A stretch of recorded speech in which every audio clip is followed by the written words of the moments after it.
만약이라는 두 글자가 오늘 내 맘을 무너뜨렸어. 어쩜 우린 웃으며 다시 만날 수 있어. 그렇지 않니? 먹방을 보고 뉴스를 듣고 노래를 부르고 이야기를 나누고 비비방송 어느덧 우리 일상이 됐어. 지친 하루를 힐링해. 함께 했었던 울고 웃었던 시간 지난 2년의 나날들 속 넌 반짝이고 있어. 항상 고마웠어. 아무도 이해할 수 없는 얘기겠지만 그렇지만 가끔 미치도록 우리 시간들이 그리울 거야. 내 편이 돼준 건 비비방송뿐이야. 마음 둘 곳이라곤 없는 이 세상 속에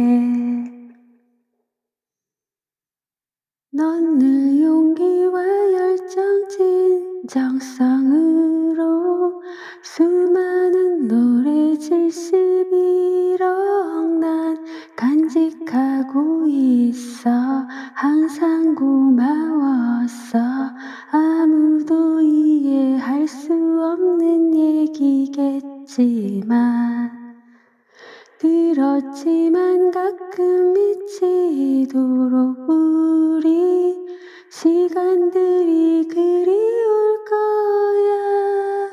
어느 것 하나도 약속 못하지만 함께 할 날까지는 웃으며 행복하게.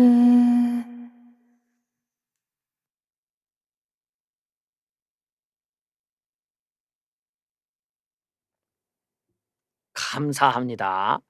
예. 또 저의 방송을 이제까지 보시고 나름대로의 또 이렇게 힐링곡을 불러주신 것 같아요. 세기말이 감사!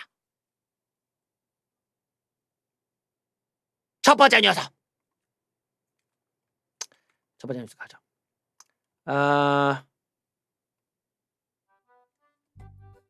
그래요. 여러분들 주식과 집값이 왜 이렇게 오르나? 예. 주식 집값 미친 듯이 올라요. 왜 올라? 왜? 유동성 때문이죠. 아무 이유가 없어. 그냥 돈을 푸니까 돈을 푸니까 갈 데가 없어. 돈이 어디로 가냐? 에라이 주식에 넣자. 야 부동산 넣자. 이제 간다 이거예요. 실제 통화량이 늘었습니다. 정부 대출 정책, 낮은 금리. 되게 웃긴 거죠. 돈을 풀고 부동산은 대출을 막아버리고 그러니 돈이 갈 데가 없어서 주식으로 몰리는 이런 느낌이에요. 그러니까 괴뢰 정부가 주식을 올려놓으면서 마치 경제가 괜찮은 것처럼 착시 효과를 만들기 위해서 아니냐라는 거죠. 자, 이러다 보니 공급된 유동성인 주식과 부동산을 과열시키고 있어. 금융 불균형 해소를 위한 정책이 필요하다. 이게 이제 만약에 대출 금리를 올렸다가는 난리가 나는 거예요. 근데 이 유동성이라는 거는 언젠간 끝이 나기 때문에 이게 유동성 파티가 끝나고 나면은 이제 뭐 어딘가는 크랙이 생길 수밖에 없죠. 역대 최대 폭의 광의 통화. 예. 이게 이제 뭐 돈이 얼마나 풀렸는지를 의미하는 지표. 이게 이제 M2. 돈이 얼마나 풀렸는지를 의미하는 지표로 현금과 결제성 예금 등등등 2년 미만의 정기예금 금융체들을 모두 통틀어 보는데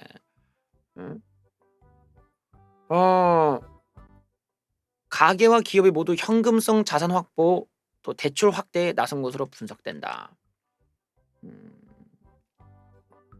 낮은 기준금리 또한 유동성 증가에 기여했다. 대출을 많이 받았다는 얘기인가요? 또 그것들이 다 주식과 부동산으로 유입되고 있다. 예, 금융 불균형이 커지고 있어. 정부와 하느니 어떤 방식으로 유동성 조절에 나설지 관심이 집중된다. 이게 이제 미국 같은 경우도 오죽 가면 우리가 이제 미국의 그 달러는 죽지 않는다라는 법칙에 의해서 미국이 그냥 아무렇게나 찍어내겠지라고 생각하는데 실제로는 그게 아니었단 말이죠. 그 옐런 회장 같은 경우도 많이 뿌렸으면 다시 걷어야 된다. 또 뭐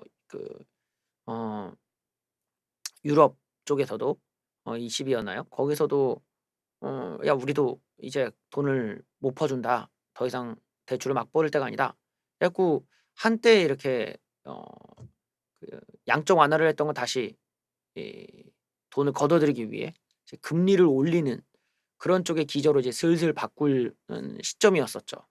그래서 점점 이제 돈을 올린다, 금리 올린다면서 뭐 0.25 올리고 뭐 이런 얘기가 이제 미국에서 실제로 있었죠. 금리를 올리면서. 그러다가 우한 폐렴이 터진 거야. 그러다가 우한 폐렴이 터져 버리니까 미국에서도 그렇고 유럽에서도 그렇고 야 이거는 진짜 큰일 났다 이러고 다시 돈을 풀어버린 거예요.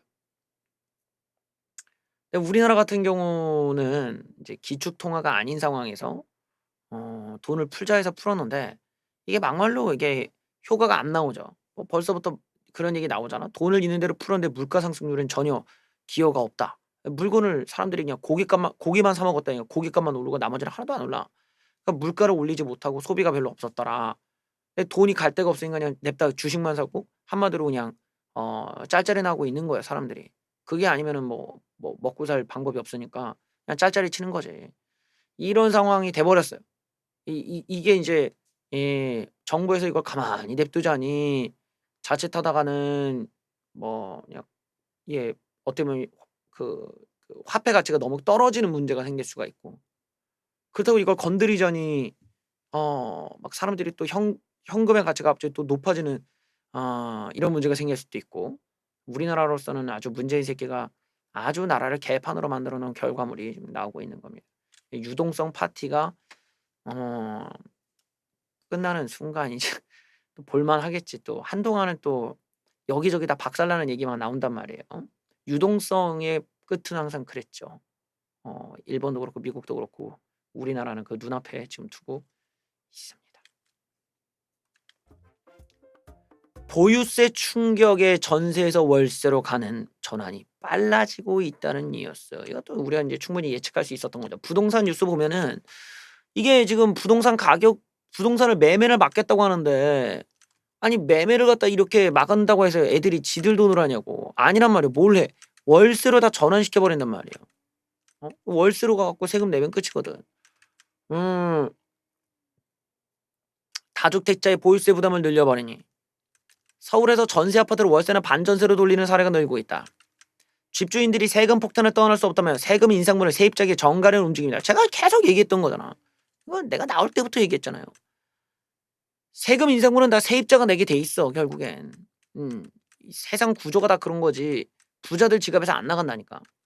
그러다 보니까 가뜩이나 품귀 상태의 전세 물건은 없다. 공급 부족의 전세값은 계속 뛰고 있고 이제는 전세 물량이 줄고 이제 월세로 다 가는 거야. 서울에서 아파트 전세로 월세 형태로 전환하겠다는 집주인들이 크게 늘고 있다.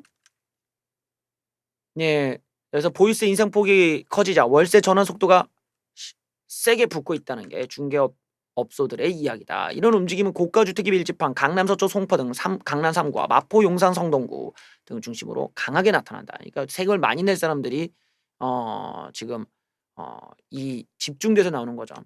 이쪽 지역들이 그 월세가 지방 쪽은 잘 모를 수도 있을지도 모르겠는데 예를 들어 이게 그 서울 같은 경우는요.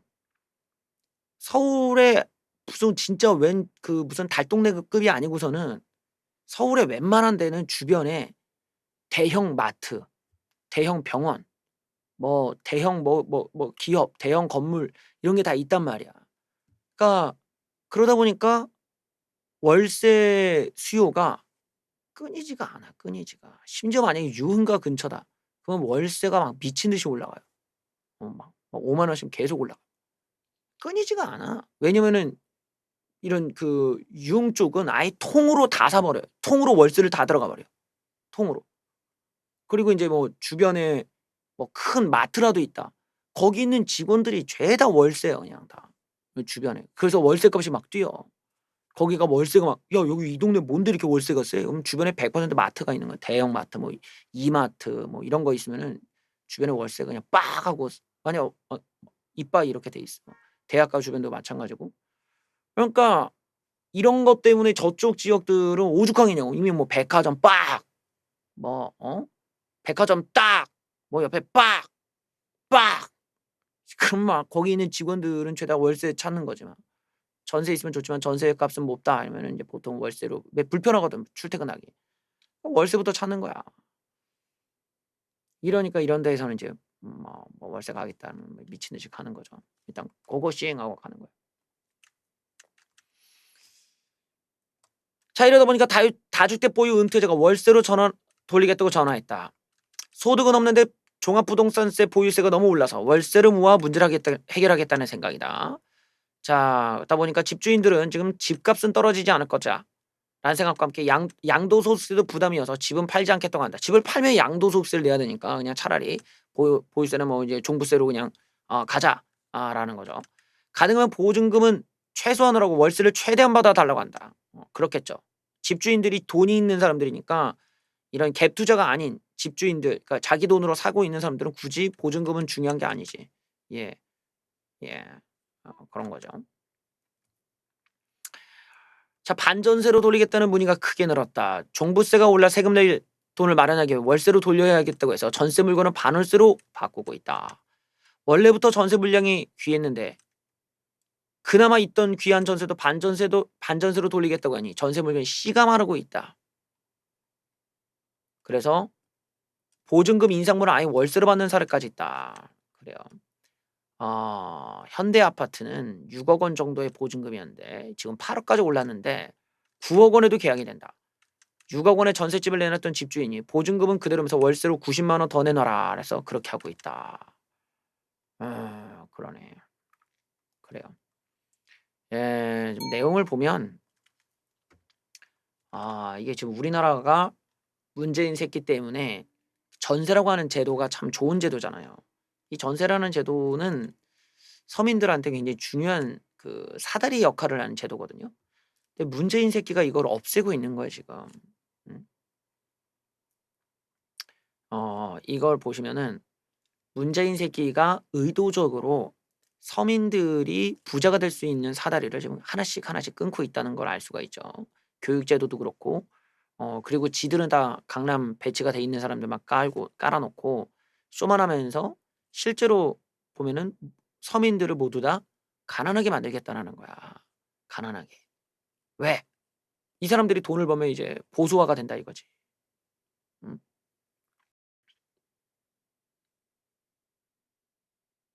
보수화가 된다 이거야. 우경화가 되고. 그래서 아예 그냥 다 가난하게 만들어 버리겠다. 이런 전세를 아예 없애 버리고 있어요. 이런 요게 바로 이게 인제 또 다른 숨어 있는 선거 전략이기도 하고 동시에 이 새끼들이 애초에 추구하고 있는 그런 사회주의 공산주의 방향이 모두의 사다리를 다 차 버리게 만드는 그런 요소가 있다라고 할 수 있겠죠. 고개 숙인 3040 집값 폭등의 대출 규제 집을 못 산다. 이게 지금 뭐 2 세대뿐만 아니라 어저께도 봤듯이 20 대에서 50 대까지 지금 집을 못 사 가지고 난리가 났어요. 이게 이게 어떤 지금 상황이냐면 집이라는 게 내가 살 집을 찾는 거잖아요. 지금 이 사람들이 뭐 내가 투자할 집을 사는 게 아니란 말이야. 내가 살 집, 내가 거주할 집을 찾는 거야. 예를 들면 신혼부부라든지 이제 애가 생겨서 방 하나가 더 필요하다든지 뭐 이제 자식들 집 물려주고 자기는 이제 나가서 살아야 되는 부모라든지 각자가 다 자기가 살아야 될 집이 있어야 돼. 그 공간이 있어야 되는데 공간 자체가 이제 없는 거예요. 애초에 서울 자체가 너무 사람이 많으니까 공간이 부족한 곳인데 공급은 안 하고 계속 세금으로 조지려고 하니까 안 되는 거지. 앞뒤가 안 맞는 거잖아. 여기에 사람들이 몰려오는데. 근데 지금 집을 사야 되는 사람들, 실소유 그 실수요자들의 입장은 아니 우리한테는 기회를 주고 뭘 줘야 되는데 우리한테 주려면 집주인이 팔아주는 건데 안 준다고요. 그러면 전세라도 있어야 될 거 아니야. 근데 전세도 없어. 그럼 월세로 들어가야 되는데 월세로 들어가면은 평생 가난하면 면치를 못해. 계속 생돈 나가는 거거든. 그래서 어차피 월세로 나갈 돈이면 그 돈으로 전세를 잡고 나갈 돈을 막는 게 나은 거죠. 뭐 한 달에 막고 40-50만 원씩 저렇게 90만 원씩 나가갖고 어느 세월에 돈을 벌어. 그럼 망하는 거예요 완전히. 이거 이런 걸 완벽하게 사다리를 없애버리는 문재인 정부의 전세를 없애기 위한 지금 방향이 그러니까 증세와 함께 증세 플러스 전세 없애기예요. 전세 없애기. 전세를 없애는 거야 지금. 증세와 전세를 같이 없애버리는 마구잡이 이 정책을 내보고 있습니다. 공기업에 다니는 정모 치는 친구가 집을 사 돈 벌었단 말을 들을 때마다 마음이 쓰리다. 정 씨는 투자금 2억 원이 아직 은행 계좌에 잠자고 있다. 서울 외곽에라도 집을 사고 싶지만 집값이 너무 올라 당분간 내 집을 마련하기 어렵다고 판단해서다. 4년 전 영등포에서 이른바 영혼을 끌어모아 집을 샀던 친구는 3억 원이 넘게 벌었다. 당시 나는 전세를 택하고 친구는 대출 이자에 허덕이며 집을 샀는데 그때는 잔뜩 빚을 내면서까지 집을 산 친구가 미련하다고 생각했는데 지금 보니 내가 어리석었다. 현금을 모아 집을 사려다가 매수기만 놓치고 자산가치도 불리지도 못했다. 집값이 고공행진을 보이면서 현금을 모아온 예비 투자자들이 소가리를 하는 현상이 벌어지고 있다. 괴뢰 정부가 하는 짓거리를 보고 안정을 찾을 거라 생각했는데 그런 현상은 나오지가 않았다. 근로의욕마저 잃었다라며 무기력함을 토로한다. 이런 사람들이 있었어 과거에. 목돈이 많이 없어도 월급을 착실히 모으면 집을 살 수 있을 거라 생각했던 내가 바보다라는 거죠. 3040 세대는 우리는 무주택자를 벗어날 수 없다는 불안감이 커지고 있다. 부동산 지수는 나날이 급등하는 중이다. 집값 오름세가 워낙 빠르니 임금 상승률이 이를 쫓아가지 못하고 있다. 뻔한 얘기들. 정부의 규제 강화가 뛰는 집값은 못 잡고 대출 문턱만 높여 실수요자들이 내 집 마련만 어렵게 만들었다는 지적이 나온다. 수도권 6억 원 아래 주택마저 규제 지역으로 묶여 대출문이 좁아졌다. 뭐 취득세 감면이나 뭐 신혼부부 특별 공급 뭐 이런 거 해놨지만 금수저 무직 부부만 혜택을 보고 되었다. 선진국에서 은행이 자율적으로 대출 한도를 조정해 부채 상환 여력 있는 계층들에게 대출 한도를 크게 높여 주택을 구입할 수 있게 해준다. 당장은 목돈이 부족해도 성실하게 월급을 모아 이자를 낼 수 있는 수요자들에겐 대출 시장을 열어줘야 되는데 이게 지금 문재인 새끼가 세금 다 던져놓고 다 뿌려놓고 이제 세금 더 걷어야 되고 어떻게든 가난하게 만들어야 되고 그런 면에서 이제 부동산이라고 하는 걸 갖고 좀 장난치다가 굉장히 좀 심각하게 여론이 안 좋게 돌아가고 있는 거예요. 이게 문제가 있어. 제가 이제 저도 이거 뭐지? 한 1년 전이었나? 1년, 2년 전이었나? 그때 내가 한창 벌레소년 활동할 때였거든요. 근데 그때 이제 친구들과 동창회가 있었어. 동창 모임이. 그때 갔죠. 모임에 제가 갔었는데 거기서도 부동산 얘기가 나왔거든요. 근데 당시에는 이제 그 남편들끼리 대화를 내가 옆에서 이제 듣는 입장이었는데 한쪽 남편은 집을 아직 안 샀어. 한쪽 남편은 지금 대출을 이빠이 받아서 샀고. 근데 둘이 입장을 보면은 너는 집을 샀으니까 집값이 오를 거라 보는 거 아니냐. 그러니까 반대로 또 야, 너는 집을 안 샀으니까 집값이 떨어질 거라 얘기하는 거 아니냐. 근데 집값이 안 떨어진다. 계속 오를 거다. 빨리 사라. 그러니까 막 서로 그 얘기를 한 1-2년 전에 했단 말이죠. 그때 내가 그걸 보면서 과연 이게 결과가 어떻게 될런지 그러고 봤는데 결국엔 집값이 이렇게 올라 버리고 만 거지. 그러니까 이게 쫓아갈 수가 없는 거예요. 당시에는 대출을 받았으면 살 수 있었어. 살 수 있었던 집도 못 사게 되는 거야.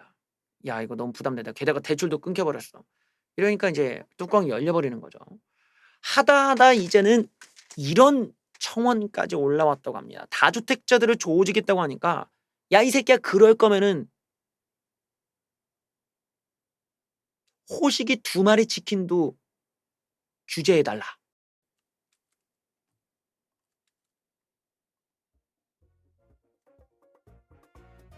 치킨도 부동산처럼 규제해라. 적화대의 삽질을 풍자한 청원을 삭제했다고 합니다. 치킨계의 다주택자 호식이 2마리 치킨을 규제해 주세요. 국민들은 모두 서민답게 치킨 1마리씩을 시켜 먹는데 돈 좀 있다는 자본가들이 한 번에 2마리씩 맛있는 치킨을 시켜 먹어 제한된 생닭의 물량을 빼앗아 닭의 시세를 올리고 서민들에게 상대적 바타감을 줍니다. 규제와 더불어 본사의 압수수색, 경영권 승계 과정의 불법 적폐 세력에 대한 합당한 조치와 응분의 대가가 이루어질 수 있도록 신속한 대처를 부탁드립니다.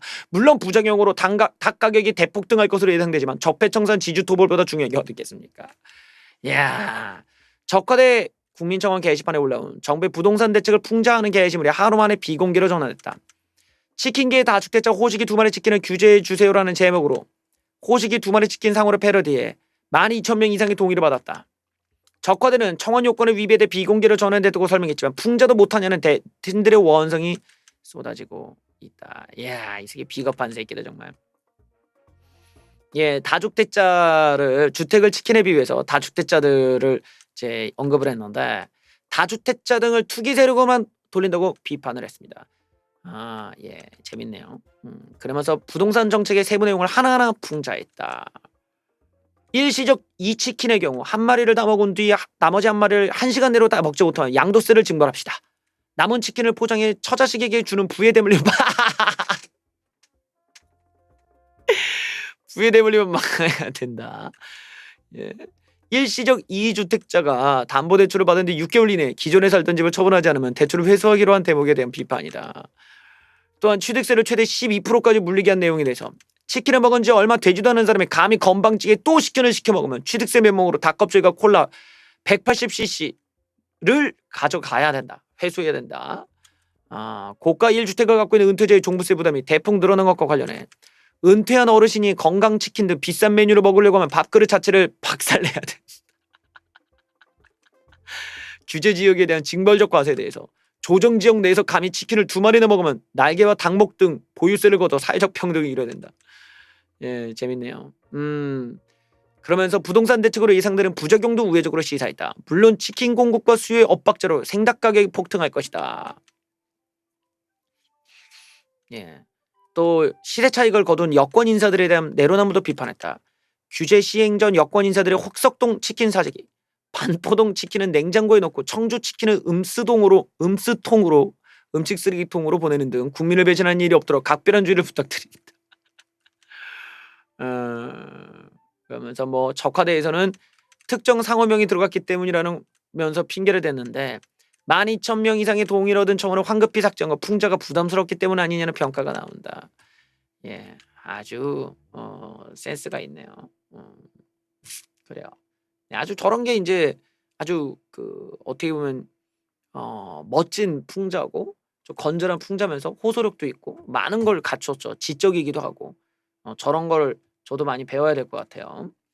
자, 제가 박원순이가 그렇게 갔을 때 말이에요. 이게 감성파리가 더해지고 이러면은 이게 그림이 좋게 안 나온다. 왜냐면 이게 우리가 포커스를 맞춰야 되는 게 이 좌빨들의 어떤 이중성, 특히 이 성 문제나 여성을 대하는 태도들, 역겨운 이중성 이런 것들을 하려면은 박원순이 수사를 받는 쪽이 더 나을 뻔했는데 참 아쉽다.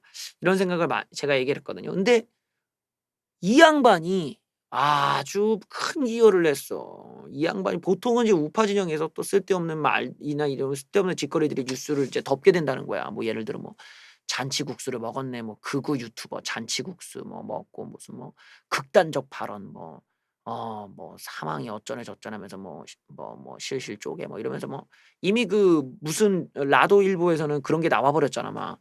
얘네들이 처음 시도는 그거였던 거야. 우파 유튜버들 방송부터 털면서 이 방송들이 이렇게 극단적이었다 뭐 이런 게 문제였다 이러면서 이런 걸 보도를 직접 했어요 실제로. 잔치국수 먹었다고 보도하고 막 어떤 유튜버 막 공격하고 막 이렇게 나왔다란 말이야. 그런데 그 모든 뉴스를 한 방에 날려버렸던 인물이 있었으니 해골바가지죠. 이 새끼가 결국에는 좌파 몰락의 시작을 알렸다. 고맙다 이 새끼야. 그런데 이번에 오늘 또 이해찬이 홈런을 날려주었습니다. 이해찬 때문에 망하는 거야. 이해찬 때문에. 이해찬이 살려놓고 이해찬이 망쳐놓고 사과한답시면서 한다는 소리가 피해 호소인이라고 피해자를 부른 이해찬. 일단 잔머리 날 굴리고 아이고 쓰레기 같은 새끼들 정말. 이해찬 새끼가 박원순 성추행 사건과 관련해 당대표로서 너무 뭐라고 해야 돼? 당대표로서 너무 저 참담하고 고백이 많은 들리면 소용없다. 중간에만 좀 이러면서 대충 얼버무리면서 얘기를 했는데 여기서 중요한 건 피해자를 보고 피해 호소인이라 표현합니다. 피해 호소인이 겪는 고통의 깊은 말씀들. 피해 호소인? 피해 호소인은 따라 서울시 사건 경기를 철저히 밝혀주길 바랍니다. 허허, 피해 호소인이라. 어허.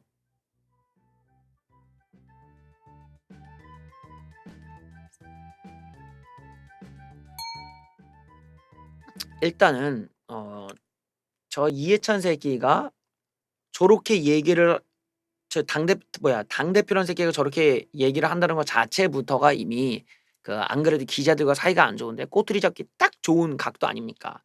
딱 각도가 나왔는데 이야 이런 우연에 이런 우연이 있나? 서울시 적화대 모두가 또 심지어 여당 찌릉내 새끼들 모두가 다 한마음 한뜻으로 피해 호소인이란 말을 썼어요.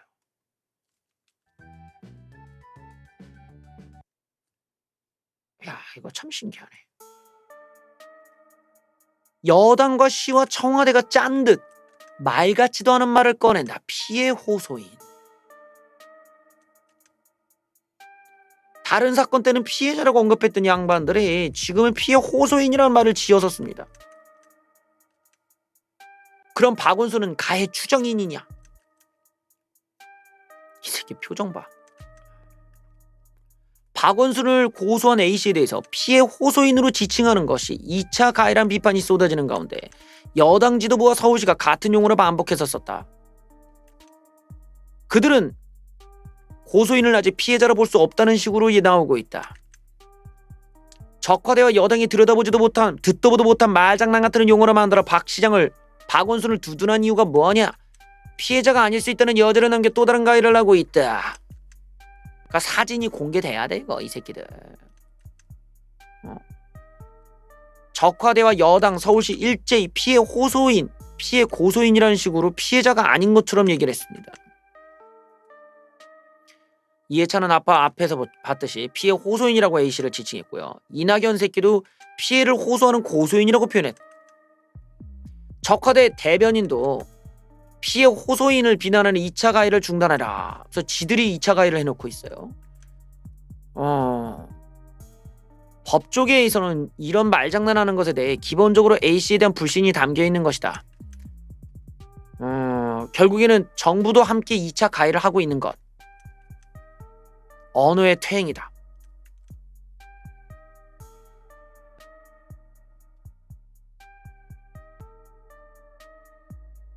서울시 대변인 이 양반이 나와서 이제 대답을 하는데 오늘 입장문에 피해자는 표현이 없다는 기자 질문에 해당 직원이 아직 시의 피해를 공식적으로 말한 게 아니기 때문이라는 엉뚱한 답을 했어요. 피해 호소인이 여성단체를 통해 입장을 밝힌 거라는데 우리 내부에 공식적으로 피해가 접수되고 진행되는 시점에 피해자는 용어를 쓴다. 그래서 기자가 물어봅니다. 피해 호소인이란 말을 이전에도 쓴 적이 있냐 질문에 초유의 사태이기 때문에 이전에는 이런 말을 쓴 적이 없다. 뭐야 이 미친 새끼들이 이거. 여성단체를 있던 특정 기구의 피해 사실을 알려야 피해자 신분이 보장될 수 있다는 황당한 논리는 처음 들어본다는 이야기가 나왔다. 더욱이 A씨는 성추행 사실을 서울시에 제일 먼저 알렸으나 서울시가 무참히 덮어버렸다는 의혹까지 있는데 서울시가 진상규명을 약속하면서도 초기부터 사건 한쪽으로 예단하는 거 아니냐는 지적이 나온다. 적화대 역시 문제가 있어요. 적화대에도 다른 사건 때는 가해자라고 얘기했놓고 이제 와서 말을 바꿉니다. 지난 5월 1일 날 강정수 디지털 소통센터장은 15년간 폭행을 한 친부를 엄벌해달라는 국민청원 게시물을 언급하면서 피해자 입장이 충분히 반영돼 어쩌고저쩌고 얘기했는데 그거 역시 재판이 끝나기 전이었지만 피해자 가해자라 불렀다. 이 새끼들이 말장난을 지금 하면서 그냥 대충 얼버무리고 넘어가겠다. 아주 잘 걸렸어 지금. 민주당 사단의 피해자는 없다. 더불어민주당이 피해자 A씨를 향해 피해자가 아닌 피해 호소인이라는 말을 써서 지금 논란이 됐습니다. 여기에 서울시도 동참하고요. 피해 기정사실화는 사자명예훼손이다. 피해자 프레임을 부담스러워하고 하면서 어떻게든 덮으려고 하고 있는 반민주당. 이럴수록 지들이 망하는데. 웃기는 녀석들이군.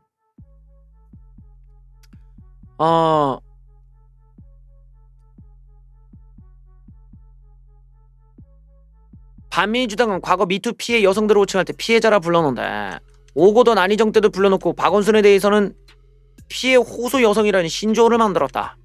대체 이 기준이 뭐냐? 안희정과 오고던은 억울하지 않은데 박원순은 억울할 가능성이 있는 거냐? 하태경, 진중권도 역시 피해 호소인이라는 괴상망측한 방언을 만들어 사과할 생각은 없고 국면을 교묘히 빠져나갈 생각만 하고 있다. 이낙연조차 피해자로 인정할 수 없다는 듯 피해 고소인이라 말한 것. 피해 호소 여성이라 말은 피해자란 말을 믿지 않겠다는 뜻이다. 피해자가 폭로해도 일단 안 믿어주는 세상이 박원순이 원했던 세상이니.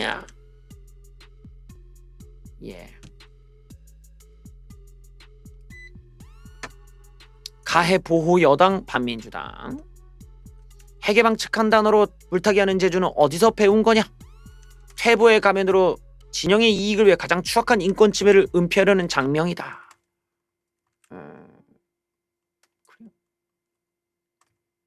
또 중건이 형 혼자서 이제 날라다니네 또. 진중권 피해 호소인이란 말을 만든 사람은 매장감이다.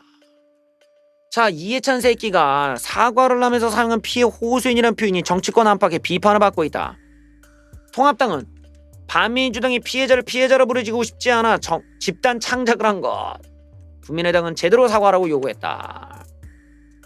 오고돈 때도 안희정 때도 피해자를 칭하던 반민주당이 이번에만 그렇다. 의혹을 인정하지 않겠다는 반민주당의 우아한 2차 가해다. 총선 결과에 도취한 그들에게 고통당한 여성의 공감은 없더라. 등 떠밀려 나온 이해찬의 사과는 안 하니만 못한 변명에 불과하다.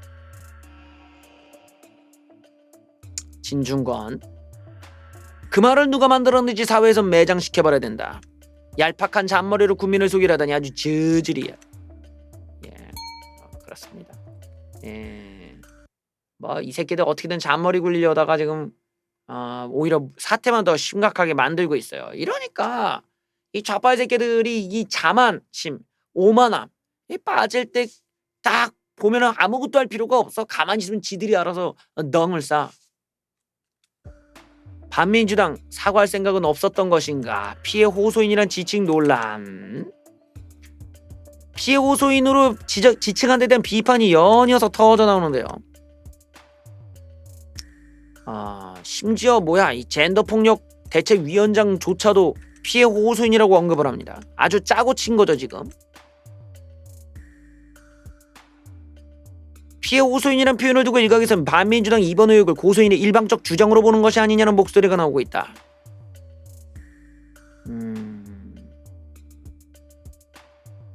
민주당이 이딴 식으로 성폭력 피해자를 지칭하는 명칭을 변경한 모양인데 그러면 일본 정부가 인정을 안 하니 앞으로 위안부 할머니들도 피해 호소인, 피해 고소인이라 부를 건가? 라고 반문했습니다. 공식적으로는 피해자로 인정 안 하겠다는 건가? 반민주당의 진정성은 다가올 보궐선거에 사고를 친 곳 서울, 부산, 충남에 후보를 내느냐 안 내느냐를 지켜보면 알 수 있다. 그래요. 벌써부터 진중권이 이제 떡밥을 날렸네요. 새끼 꼴 좋다 이 새끼. 피해 호소인이라고 얘기했다가 여론은 싸늘해 졌습니다. 더불어민주당이 쓸데없이 피해 호소인이라는 표현을 거듭 사용했고 이로써 전직 비서가 일방적 주장을 하고 있다는 전제를 깔아놓은 거란 비판이 제기된다. 형사사법 절차에 의해서 엄연히 성추행 피해자 이것이 보편적으로 사용됨에도 불구하고 이번 사건에서 유독 피해 호소인, 호소 여성으로 부르는 건 피해자에 대한 또 다른 2차 가해가 될 수 있다는 지적까지 나온다. 자, 이는 과거 성문제가 벌어졌을 때 민주당이 태도한 극명히 대비된다. 2018년 1월 서재현 검사의 폭로 때는 성범죄 피해자에게 인사불이익이 남용했다라면서 지들끼리 먼저 피해자라 불렀고요. 안희정 때도 피해자, 오거돈 때도 피해자, 서울시도 피해 호소인이라는 표현을 썼는데 반민주당은 이번 사건에 유독 피해 호소인 표현을 쓰는 데 대한 명확한 입장을 내지 못했다. 비판은 거세다. 한 인사는 박원순 행위를 인정하고 싶지 않은 욕망, 현실을 외면하기 위해 만든 용어. 혐의 사실이 확정되지 않았다는 걸 의도적으로 강조하려고 하는 것. 그 단어에 여당 생각이 함축되어 있다. 사건 진상규명에도 민주당이 지나치게 소극적이라는 지적이 나온다.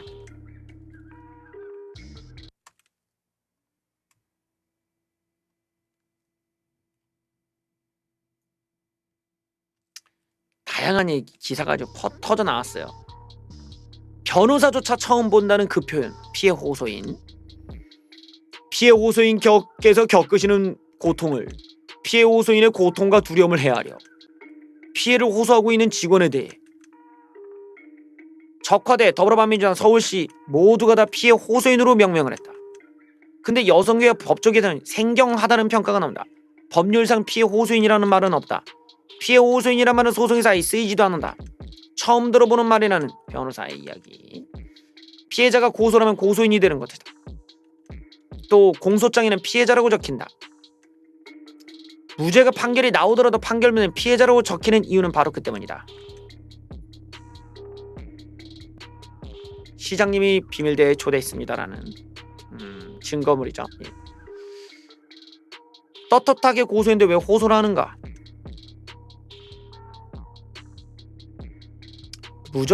무죄 추정의 원칙상 피고소인이 사망한 상황에서는 사실로 확정할 수 없다는 의도가 엿보인다. 말 자체가 법적인 용어도 아니거니와 피해자와 진실성과 신빙성을 존중하는 쪽에서 쓰는 단어인지 아니면 너는 주장하지만 나는 믿을 수 없다의 의미가 내포된 것인지는 살펴봐야 된다. 피해 호소인이라는 단어는 여지껏 본 적이 없다. 그 표리부동함에 놀란다. 떳떳한 고소를 왜 호소로 만드는가? 고소인이라는 말조차 고소를 하지 않은 피해자는 아우르지 못하고 있다. 뭐 이건 좀 비용신 같은 얘기인데. 얄팍한 잔머리다.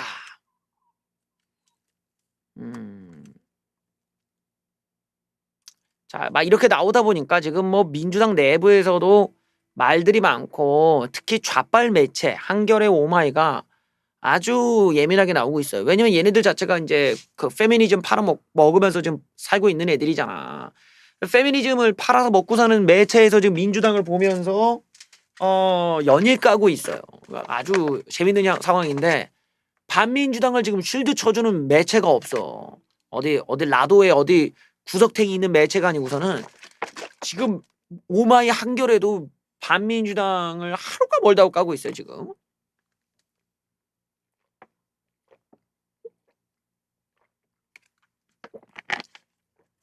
근데 쟤네들이 참 그래. 그러니까 뭐라고 하죠?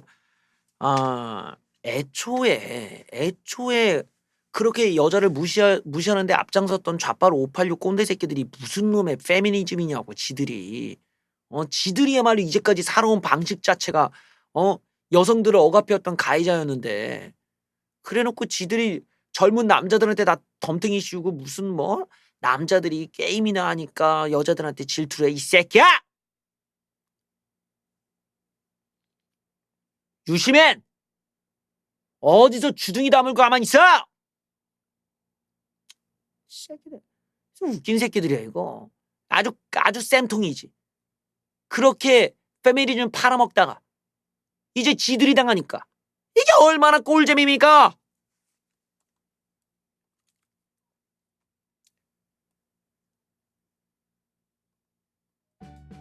멈추지 않는 2차 가해 발언에 당의 밑바닥을 보는 기분이다. 예, 반민주당 박살나고 있는 모습 너무나 꿀잼. 이거 한겨레에서 까는 글이 나왔어요.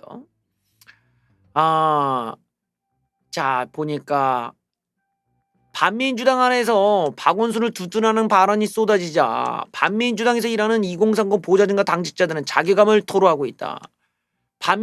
반민주당 소속에 나와 자연인 나 사이에 분열증에 가까운 혼돈을 느낀다는 거다. 당의 주요 인사들이 보여준 빈약한 젠더 감수성을 보면서 당의 밑바닥을 보는 기분이라고 말한다.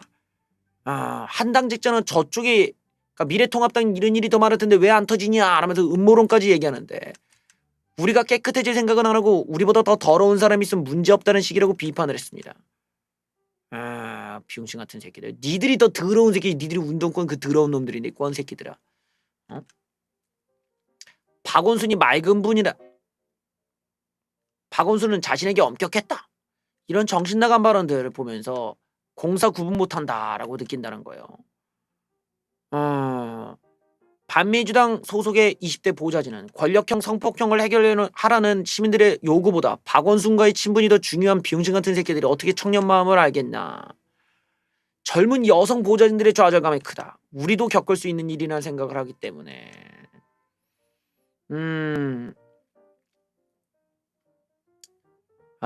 그래요. 공으로 과를 덮을 수 없다고 생각하는 새로운 세대는 실무자 보좌진으로 정치권 곳곳에 자리 잡게 되었다.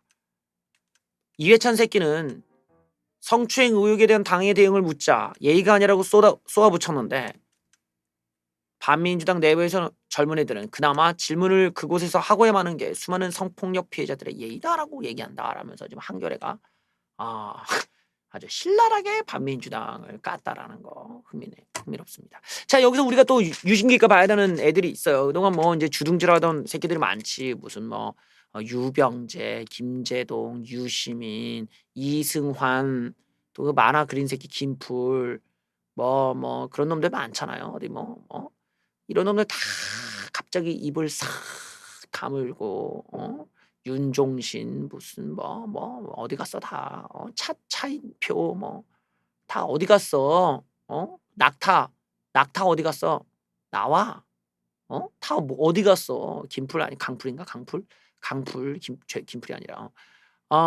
낙타랑 또 뭐야 저기 김미화 이것도 다 어디 갔어 김미화 그 여자잖아 여자 낙타 여자잖아 뭐 무슨 꼴패미랍치고 나대는 그 누구야 그거 나이 많은 애게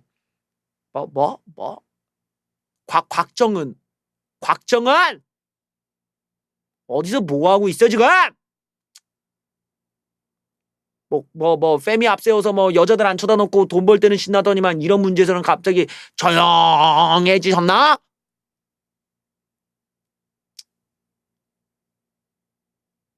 다 나와. 지금 여기서 웃긴 거예요. 이 새끼들이 과거의 어떤 과거의 좌파와 페미니즘이 거의 동일한 의미였지. 동일한 의미. 그러니까 우리가 보면 페미에 빠지면 그냥 좌빨이야 그냥 좌빨. 그 좌빨 중에 민주당 지지하는 새끼들이지. 정의당과. 그러니까 얘네들 보면은 정의당 지지하고 민주당 지지하는 새끼들이 자기네들이 정의당 민주당을 지지하지 않은 척을 하기 위해서 페미니즘 팔아먹은 거죠.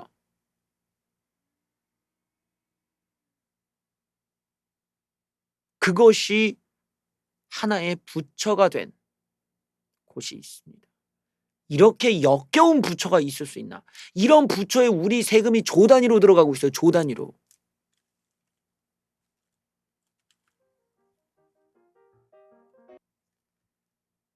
박원순 피해자를 보호 조치 중이라고 말했던 여성가족부는 아예 논의도 안 했습니다. 거짓말이 들통이 났어요.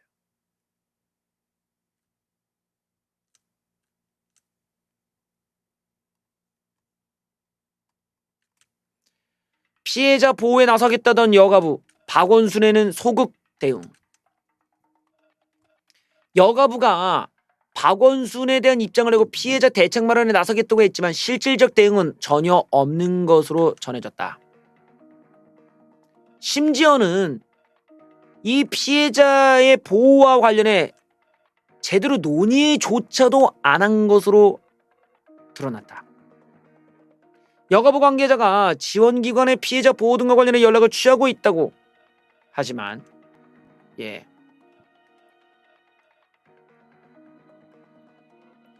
관련 법에 따라서 지원기관이 해당 피해자를 보호하고 있는데 이제까지 아무것 보호도 안 하던 여가부가 뒤늦게 피해자 지원과 조치를 하고 있다고 생색을 내고 앉아있다. 여가부가 지원기관에 연락을 취했다고 했지만 이미 이 지원기관은 여가부가 여가부가 아무도 대응도 안 하기도 전부터 지원을 하고 있어.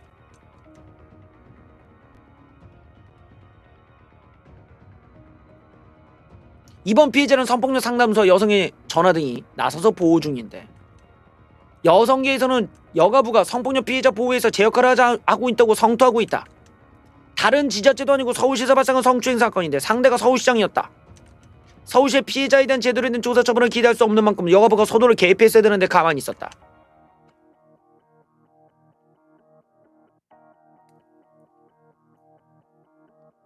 통상 공공기관이 연루된 미투에서는 여가부 산하에 이제 부처가 나섰는데 안희정 때도 나섰거든요. 근데 이번에는 안 나섰다라는 거예요. 하지만 박원순 사건에는 피해자 보호의 전과는 180도 다르게 침묵으로 일관하고 있다. 5일 만에 입장을 발표는 했지만 보호 대책은 하나도 이루어지지 않고 있다. 불과 2년 사이에 여가부가 피해자 보호에 대조적인 태도로 보이는 걸 보고 정부 안팎에서는 적화되어 여당 눈치를 보는 거 아니냐는 시각이 있다.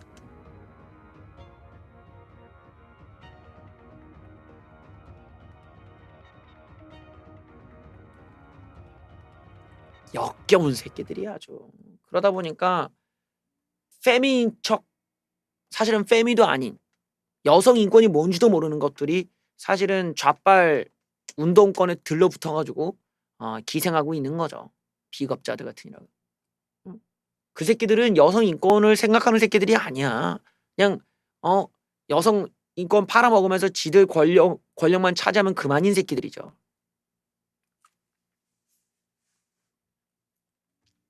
어저께 박원순에게 대체 누가 이 사실, 고소 사실을 알렸는가에 대해서 얘기를 하다가 새벽에 뉴스 하나가 올라왔어요. 그 뉴스를 보면은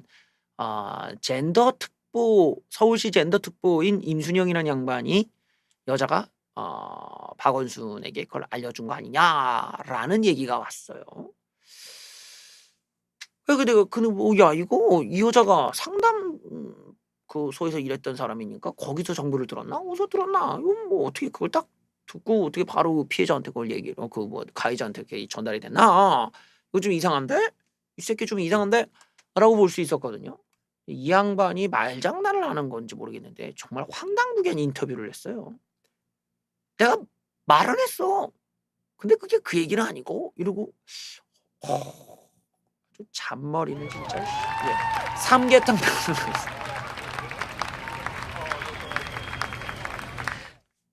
배달님 감사합니다.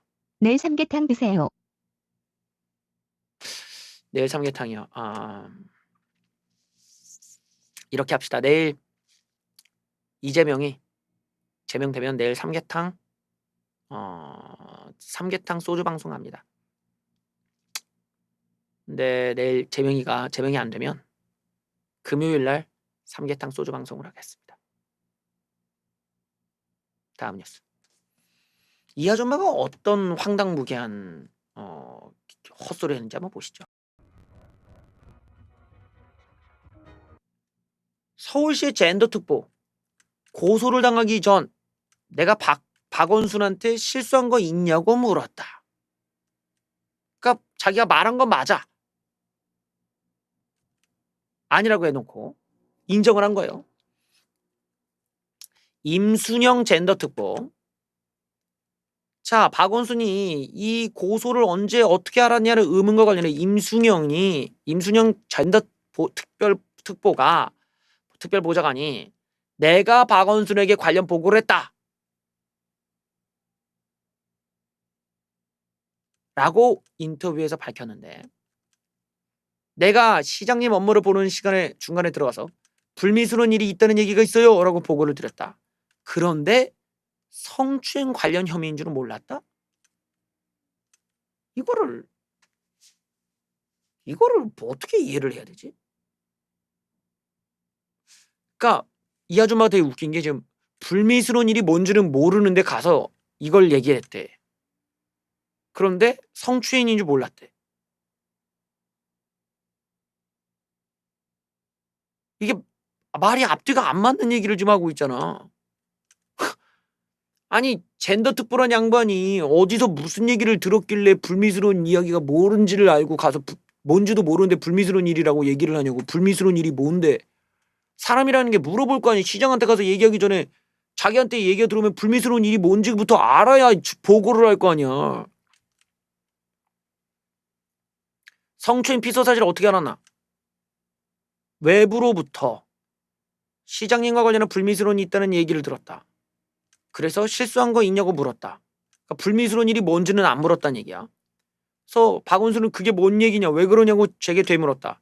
불미스러운 얘기들이 돈다. 많이 걱정하는 얘기가 있다. 글쎄 난 바빠서 모르겠다고 박원순은 얘기했다. 피소 사실인가? 고소 여부는 당시 나도 알지 못했다. 내가 시장님한테 물어봤다. 그런 일인 줄은 상상도 못했다. 그런데 불미스러운 일이래.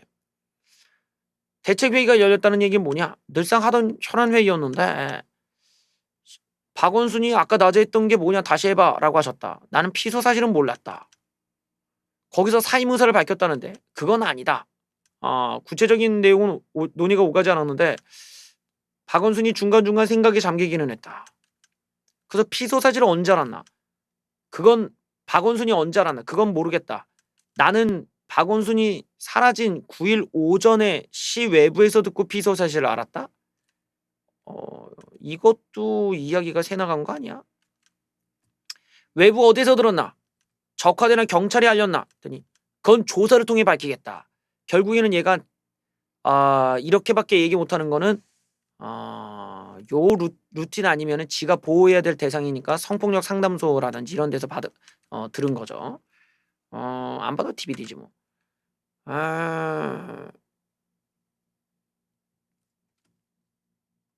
이 새끼가 말장난하고 있네 이 아줌마가 이거. 불미스러운 일이 뭔지도 모르는데 윗사람한테 가서 야 너 불미스러운 일이 돈데? 이게 말이 되는 거냐고 상식적으로. 밖에서 뭐 전화통화가 됐든 말이 됐든 저 시장님이 그 불미스러운 일이 있다던데요. 이러면 사람들이 그래? 알았어 내가 얘기할게. 저 시장님 불미스러운 일이 있다는데 누가 이렇게 하냐고. 누가 사회성을 이렇게 해? 이 아줌마가 지금 장난해? 어떤 바보 같은 새끼가 그렇게 보고를 하냐고. 저기 시장님이 불미스러운 일이 있다는데요. 불미스러운 일? 그게 뭔데? 말해봐. 그게 불미스러운 일이라고. 그러니까 불미스러운 일이 뭐냐고? 그냥 불미스러운 일이에요. 야! 너 저 말장난해? 이렇게 나와야 맞는 얘기지 아귀가. 그런데 이 아줌마 얘기는 그거야. 불미스러운 일이 있다는데요. 그래? 나 알아서 얘기할게. 불미스러운 일이 있다는데요? 야 이 새끼 무슨 가족 오락관 나왔냐? 가족 오락관 나와가지고 이거 뭐 입모양을 보고 맞춰요. 뭐 이거야? 보고 불미스러운 일이었어. 시장님 불미스러운 일이 났다는데요. 뭐 가족 오락관이야 이 새끼야? 세상에 하루 이틀 장사하는 것도 아니고 불미스러운 일이면 그 불미스러운 일이 뭔지에 대해서는 물어봤을 거 아니냐고. 이 장난하는 것도 아니고 이 새끼들이 지금 누구 뭐 바보로 하는 거야. 뭐야 이거. 뭐 설명이 뭐 저딴 식이야.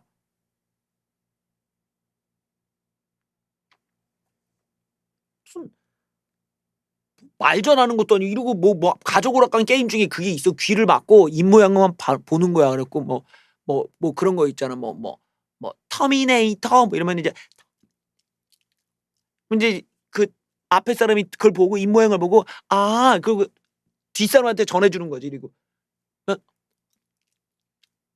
그러면 이제 또 그 사람이 맨 앞에 있는 사람이 이제 알려주는 거야. 그러면 이제 맨 앞에 사람이 그걸 듣고 이제 정답을 맞춰야 돼. 그럼 허참 찍어서 정답은 어비네이로 뭐 이런 거지. 예, 거의 이러고 막 고재미지. 예. 근데 이 아줌마 그거에 따라가는 거야. 듣고서 불매스러운 일 뭐 이랬다는 건데 이게 말이 안 되는 거잖아. 이거 장난하자는 것도 아니고 새끼가. 그래서 나온 뉴스가 이거예요. 젠더 특보가 찔러본 말에 극단 선택을 했다? 해명이 오히려 의혹을 키워버리고 말았다. 젠더 특보가 왜 보고해? 말이 안 되지 않아? 그렇지. 아니 뭔 개소리야. 네 말대로 젠더 특보를 통해 알게 됐으면 어떤 고소인지 뻔한 거 아니야. 그렇지. 젠더 특보가 무슨 부동산 문제겠어. 무슨 자식 병역 문제겠어. 그걸 모르고 뭔 일이 있었다고 있었냐고 물었다고? 몰라서 물었다 치자. 무슨 일이라고 물어본 그 한마디에 너도 있겠지 또. 다급한 불미스러운 일을 하필이면 젠더 특보가 왜 알고 있었을까? 젠더 특보가 급히 보고할 일이 성 쪽 관련이라는 게 너무나 상식적인데 그러면서 피소 사실을 몰랐다니 물타기인가요? 이 아줌마 되게 이상한 아줌마야. 그러니까 이 여자도 웃기고 있네. 자기 일이 젠더 특보인데 수많은 특보 중 자기한테 정보가 들어갔으면 자기 업무지 몰랐다? 세상 깨끗한 척 도덕군자인 척 하는 것들이 미투 부정부패 권력남용의 점점점. 예, 젠더 특보가 뭐 실수한 거 없냐 물었다면 젠더 특보의 일과 관련된 것이었으니 박원순이 회의 중인데도 들어가서 급하게 얘기한 것이면 얼마나 큰 불미스러운 일이라는 걸 자기도 알고 있었단 얘기 아니야. 회의 중에 들어갔는데. 불특정한 불미스러운 일의 범죄에 속하는 행위가 뭔지도 몰랐는데 그 많은 서울시 직원을 놔두고 왜 젠더 특보가 그 말을 듣고 박원순에게 달려서 그 일인지 물었다? 이게 말이 안 되는 얘기거든.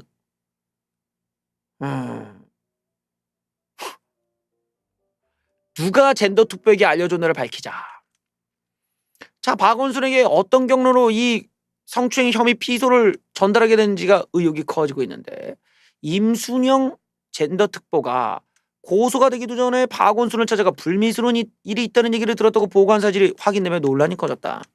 임순영은 그때는 성추행 범죄인지를 몰랐다고 면했지만 석연치 않은 해명이라는 지적이 나온다. 박원순에 대한 고소장이 접수된 건 8일 오후 4시였다. 이보다 앞선 3시에 집무실로 임순영이 급히 들어갔다는 거다. 그러니까 고소장이 들어가기 1시간 전부터 1시간 반 전부터 임순영은 뭔가 알고 들어갔다라는 거야. 이걸 어떻게 알 수 있냐라는 거야. 고소장을 하지도 않았는데. 그러니까 이게 뭐야, 사찰이지.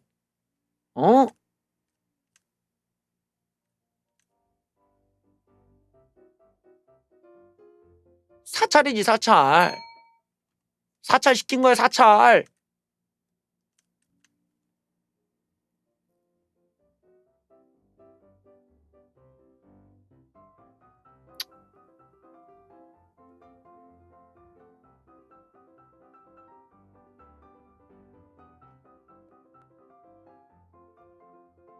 자, 임순영은 박원순에게 사전에 정보가 전달된 게 아니란 취지의 인터뷰였지만 그의 발언은 오히려 의혹이 커져버렸다.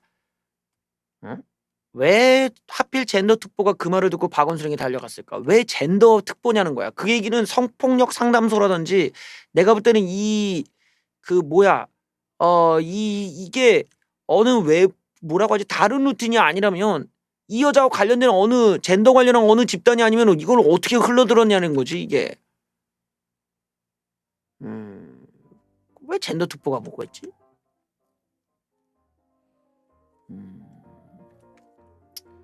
이상한 여잔데 저거.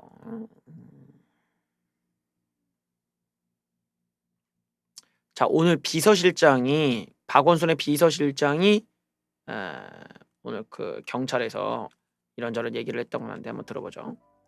박원순의 비서실장 오후 1시 39분이 마지막 통화했습니다. 나도 피소를 몰랐다.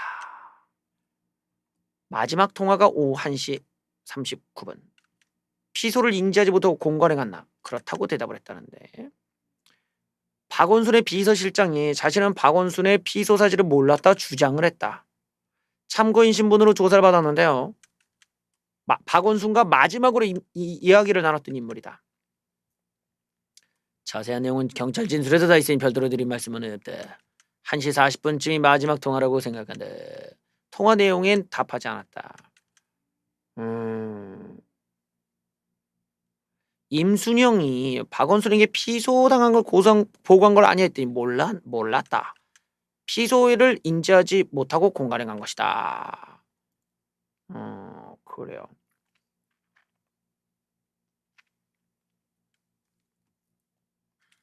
이 새끼들 하나같이 다 모른 척하고 난 아니다 이러는데 음.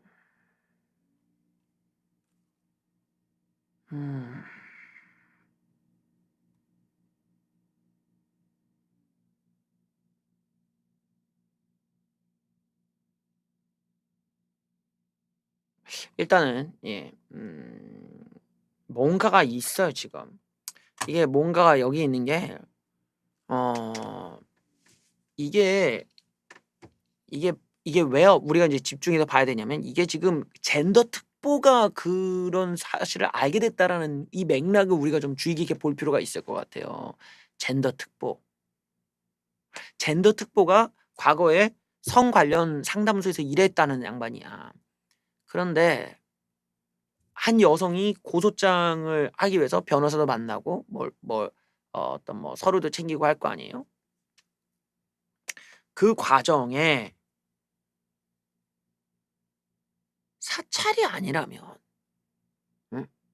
성 관련의 사건을 젠더 특보가 어떻게 들었는가는 젠더 특보의 어떤 라인에 의해서 이 정보가 들어온 게 아니라면 나머지는 완전히 우연에 의한 건데 그럴 가능성이 없단 말이죠. 왜냐면 왜 하필 다른 직원들도 많은데 왜 하필 젠더 특보에 갔겠냐 이런 그 맥락을 보면은 어떤 성범죄 관련한 어느 집단에서 얘기가 샜던지 아니면 그런 사건이기 때문에 다른 어떤 루틴으로 이게 돌고 돌아서 들어갔던지잖아요. 근데 이게 왜 중요하냐면 이게 어떤 사건을 덮기 위한 좌파들의 숨겨놓은 프로세스일 수 있기 때문이죠. 운동권 새끼들이 과거에 여자애들이 나서서 그런 성적인 문제들을 오히려 덮어주고 가려주고 그랬다라는 거야. 그러니까 얘네들이 말로는 우리는 여성들의 피해자를 보호합니다. 이래놓고 그 피해자들이 피해를 호소하러 왔을 때 그 가해자가 우리 편인지 아닌지를 보는 거지. 그리고 나서 우리 편이다. 이럴 경우에는 그 여자를 회유한다든지 협박을 하든지 혹은 그걸 어떻게든 방해한다든지라는 루틴이 따로 있었던 거 아니냐. 이제까지. 그것이 이번 사례에서 엉뚱하게 요렇게 흘러서 어떻게 여자를 회유할 시간도 없이 여자가 고소를 준비해 버리니까 얼렐레 진짜 이렇게 된 거 아니냐.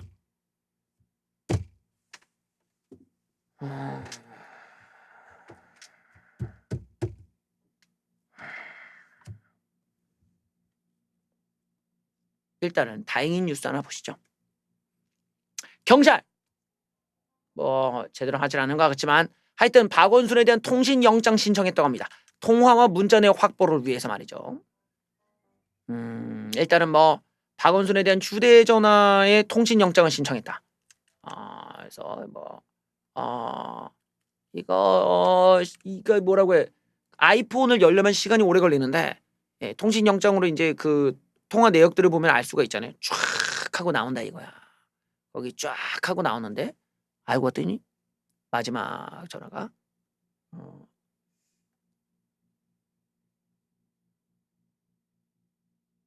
문재인이야. 딱 그림 좋게 나오는데. 아니면 마지막 전화가 이해찬이야. 아주 그림 좋게 나오는데 그러면.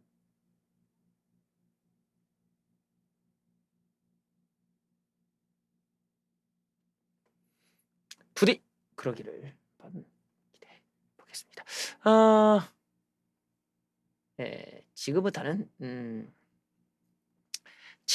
여러분들 기분 좋은 뉴스들이 그냥 자랑당당 그냥 시리즈로 준비되어 있어. 기분 좋은 뉴스.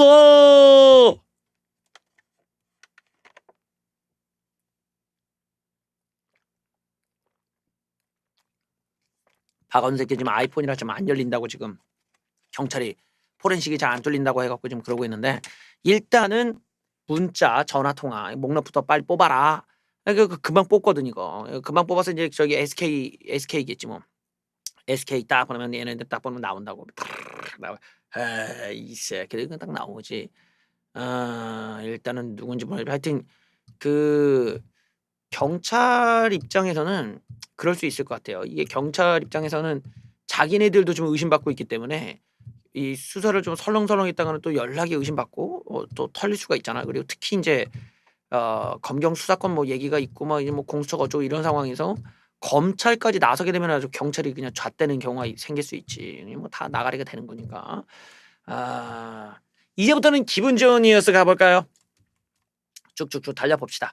박원순 고소인을 조롱했던 진해원에 대한 징계 요청을 여성 변호사회가 했다고 합니다. 예, 피해자 입장을 고려하지 않은 경솔한 언사, 국민에 대한 예의를 저버린 진해원 검사를 징계하자. 이 여자를 징계하자는 내용이에요. 예. 박원순과 팔짱을 끼고 찍은 사진을 자신의 SNS에 올려놓고 추행했다고 말하면서 고소인을 조롱한 현직 검사에 대한 대검찰청이 징계에 나섰지. 관심이 쏠린다. 당연히 징계를 해야지. 그래서 여성 변호사회가 뭐 이런 또 그 약간 좀 페미적인 냄새가 나는데, 예. 하여튼 뭐 페미랑 뭐 좌빨끼리 싸움이니까 아주 즐겁지. 페미랑 좌빨끼리 싸움이니까 진해원을 징계해달라라는 심의 청구를 우편으로 대검에 보냈다. 그래요. 내가 참 보면 이런 게 좀 약한 것 같아. 우파도 좀 우파 여성 뭐 여성 우파회 뭐 이런 게 있으면 참 좋을 것 같은데. 어쨌든 여성 변호인은 이 사안을 심각하게 보고 대검 측에 징계를 요청하는 공문을 보냈다고 알렸다. 고인에 대한 예의를 부적절하게 표현할 수 있다면서 공무원으로서 피해자를 조롱하고 여론 재판하고 돼서는 안 된다. 예, 진해원이 바로 피해자에게 옹전하지 않는 방식으로 2차 가해를 가하고 있다. 성인지 감수성이 어느 정도인지 의심스럽다. 어쩌고 저쩌고. 예. 자, 진해원은 공무원으로서 지켜야 할 공정하고 진중한 자세를 철저히 망각했다. 경솔하고 경박한 언사를 공연히 SNS에 게재함으로써 검찰 전체에 대한 국민의 신뢰를 실추해 국민에 대한 예의를 저버렸다. 자, 명백히 검사 징계법에 의해서 검사로서의 체면과 위신을 손상하는 행위에 해당한다. 윤석열이 진해원에 대해 징계심의 청구를 할 것을 강력히 요청한다. 대검은 공문이 도착하면 내용을 검토한 뒤 감찰에 착수할지를 결정할 방침이다. 진해원이 이미 예전에 한번 징계를 받은 적이 있어요. 예전에 얘가 뭐라고 하나? 얘가 무슨 사주, 그러니까 피해자를 갖다가 사주 프로그램에 뭐 이걸 입력을 했대. 그래서 거기서 나온 내용을 갖다가 변호사 보고 이 양반 사주가 안 좋은데 계속 변호할 거야. 뭐 이런 뉘앙스로 얘기를 했나 봐. 그리고 그 품위 문제가 있어가지고 징계를 한번 받은 적이 있어요. 그리고 이 아줌마가 보니까 조선족이라는 얘기가 있더라고. 예, 이게 맞는지는 모르겠는데 그 일베에 올라온 정보를 보니까 이 아줌마가 약간 좀 퓨어는 아닌 것 같아. 예. 뭐, 예, 그 사주팔자 프로그램에 뭐 넣어갖고 변호사한테 뭐 그랬다는 얘기도 있고, 약간 좀 그 뭐 조선족 얘기가 있었어요 잠깐. 근데 내가 뭐 굳이 그런 것까지는 내가 뭐 가져올 필요가 있나 하는데, 그런 거를 나중에 따로따로 검색을 해서 한번 보시기 바랍니다. 그런 썰이니까 한번 뭐 재미삼아 한번 보시기 바래요. 하여튼 그 예전에 과거에 그 일 때문에 징계를 받은 적이 있는 아주머니야. 근데 이번에도 과연 저런 천박한 태도 때문에 징계를 받을지 한번 보도록 하겠습니다. 그게 이제 뭐 무슨 프로그램인가 봐요. 사주를 봐주는 그런 거에 넣고 이제 장난삼아 했는지. 하여튼 왜 검사가 어떻게 저럴 수가 있지. 예.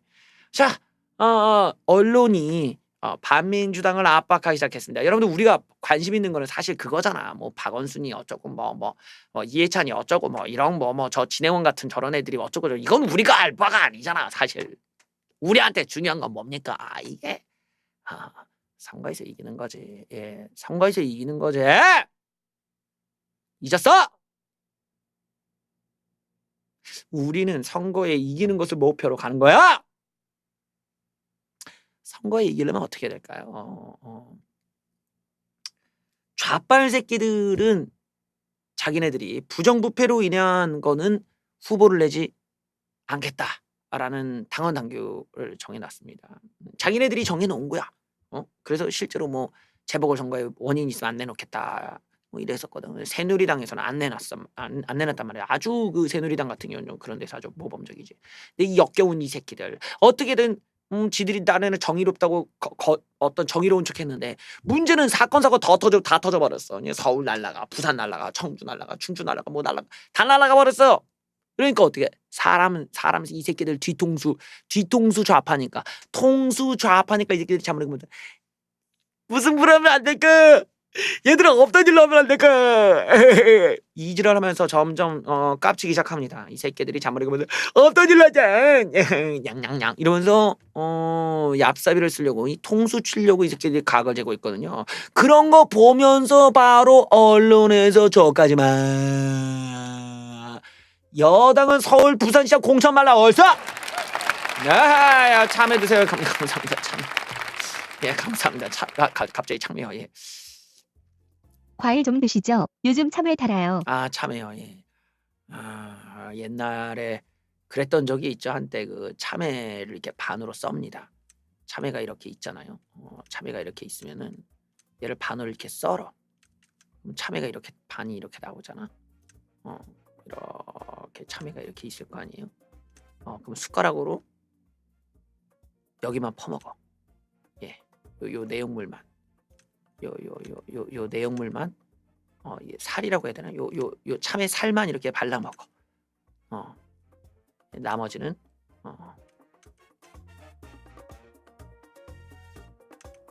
나머지는 이제 이거 우리 엄마 피부 팩 하시라고 예.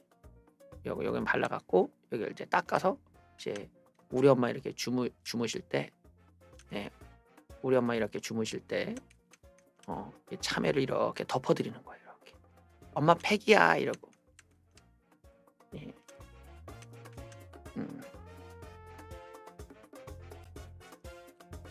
정말 저는 효자였죠. 네, 그래서 우리 엄마가 참 피부가 참 좋으시고, 예. 그때 많이 맞아서 제가 이렇게 등발이 좋은 거예요. 예. 여당은 서울 부산시장 공천하지 말아라. 팬데믹은 코로나뿐만이 아니었다. 뻔뻔함도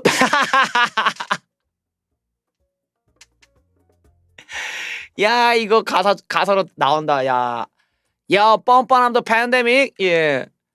뻔뻔한 팬데믹. 집권 세력의 뻔뻔스러운 내로남불에 익숙해진 줄 알았는데 친문 핵심도 아닌 김부겸까지 감염될 줄은 몰랐다. 자신이 당대표가 되면 재보궐선거에 서울 부산시장 후보를 낼 뜻을 밝힌 것이다. 마치 심장에 철판을 깐 듯 불과 닷새 만에 자기가 한 말을 뒤집고 있다. 더불어민주당 당원에는 공직자가 부정부패 사건으로 중대한 잘못에 직위를 상실했을 경우에는 후보자를 추천하지 아니한다고 규정을 했다. 문재인 새끼가 만든 법이었다. 그런데 문재인 새끼가 만든 걸 가볍게 다 부셔버린다니 이 뻔뻔한 무서운 팬데믹이 아닐 수 없다. 부산시장은 오고돈의 성추문으로 사퇴해서 일어난 거다. 서울시장 역시 박원순이 떠났기 때문에 하는 거다. 성추문 정도는 민주당에서는 부정부패 사건에 꼽히지 않는 거라 주장하는 이 당의 뻔뻔스러움은 그저 그들이 얼마나 뻔뻔스러운지 입증할 뿐이다. 네 딸이 이거 또 가족충이 나왔네. 예. 자, 김부겸은 뻔뻔스럽게도 내년 선거가 당에 명운이 걸렸다면서 큰 선거라면서 공천을 해야 된다고 벅벅 우기고 있다. 당원 당규만 고집하기엔 너무나 큰 문제가 됐다는 것이다. 결국 당원 뜻에 방패 삼아 당원을 고치고 대국민 사고를 마스크 삼아 서울 부산시장 후보를 공천하겠다는 역겨운 뜻을 담고 있다. 정작 웃긴 건 금태섭이 당론을 어겼다는 이유로 징계했던 민주당이 지들 스스로가 당규를 어기고 바꾸겠다는 것이다. 이해찬은 당론 받들기를 국회의원은 양심에 따라 직무를 행한다는 헌법보다 중시해 중국 공산당의 민주 집중제 뺨친다는 비난까지 들어야 했다. 그런 당원을 그냥 둔 채 안희정 자리에 양승조 현 지사를 공청한 것보다 당원을 고치는 게 더 덜 뻔뻔한지는 모르겠다. 역겨운 새끼들. 이낙연조차도 지 목소리를 내지도 못하고 이낙연의 엄숙함은 지배 세력의 뻔뻔스러움과 차별화하는 전략일지도 모르지만 문파 새끼들이 눈밖에 나면 당권도 대권도 불가능한 걸 모를 사람이 없다. 그렇게 신중에 신중을 기하다 설령 대선 경선을 통해 대통령이 된다 해도 자기 목소리가 살아남을지 걱정스럽다. 몸은 늙어도 아직도 운동권 성문화. 반민주당 여성들이 사과문을 내면서 당내 모든 성비 관련 긴급 일제정벌 요구한 건 의미심장한데 그들도 운동권 특유의 성문화를 모르지 않기 때문이라고 본다. 그렇죠. 운동권 하면 유명하죠. 제가 말했던 것처럼 운동권 586 새끼들이 이제까지 여자를 괴롭혀왔던 그 가해자, 그 새끼들이라는 거 우리가 잊어서는 안 됩니다. 자, 정과가 있는 인간들은 다 3명 중 한 명인데 민주당이 압도적으로 많다. 통합당보다 2배 이상, 2배 가까이 많다. 모두가 다 운동권 쓰레기 출신이어서 집회 및 시위에 관련 법률 위반이 많다. 80년대 운동권들은 말하지 못했지만 2000년대로 젊은 것들이 작심하고 까발린 이슈가 운동권의 성폭력이다. 그래서 나온 게 피해자 중심주의다. 은폐와 적반하장은 집어치워라. 운동사회 내에서 운동권 내의 성폭력성은 매우 빈번하게 발생하는데 명망 있는 남성 운동가라는 특유의 조건 아래 조직의 보유에 입을 다무는 특유의 은폐구조, 가해자가 피해자처럼 둔갑하는 특유의 부정의가 뻔뻔스럽게 작동된다. 이런 은폐와 침묵과 적반하장의 메커니즘이 2차 가해라는 것이다. 그게 지금의 분위기와 흡사하지 않은가. 운동권 시민단체 출신이니 당연하다. 유독 민주당에서 불거지는 성적 문제는 모든 여자들이 자기를 좋아한다고 믿는 권력 중독 꼰대 병신 새끼들의 착각 때문이 아니다. 운동권 시절 익히 좌파 단체 때도 숱하게 직간접적으로 겪었기에 보통 국민은 이해 못할 뻔뻔스러운 반응을 보이는 것이다. 당신들의 이념과 정책이 시대착오적이 당신들의 성문화 또한 시대를 잘못 만났다.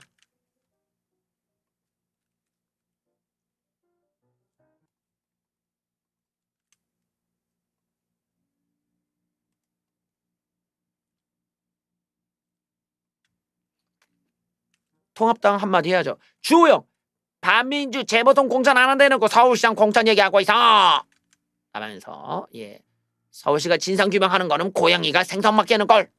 반민주당 보궐선거 무공천해야 된다. 미래통합당이 박원순 성추행 사건에 대한 여당의 대응을 비판하고 나섰다. 영혼 없는 반성이라고 일축하면서 또 민주당 후보를 공천하지 말아야 된다는 주장도 폈다. 일단은 통합당이 어떻게 할 건 다 구색을 맞추고 있어 지금.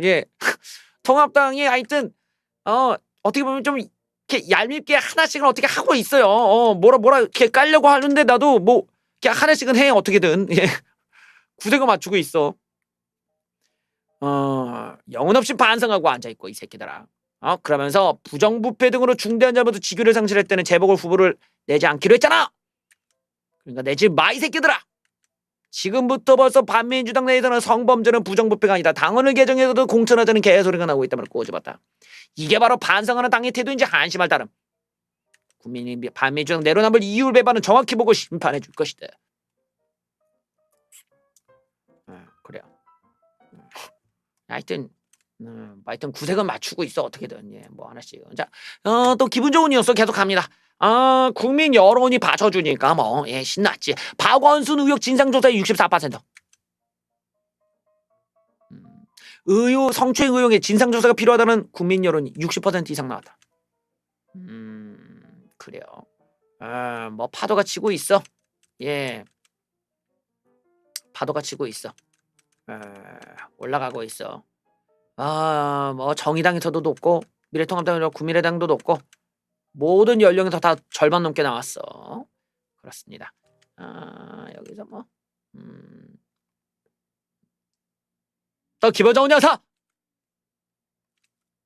박원순의 영향인가 문재인 부정평가 50% 진입. 데드 클로서.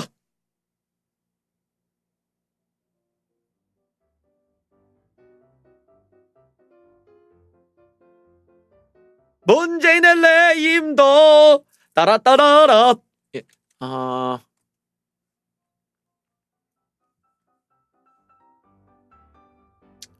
문지양의 부정평가가 50%에 진입했다. 긍정평가도 계속 하락세다.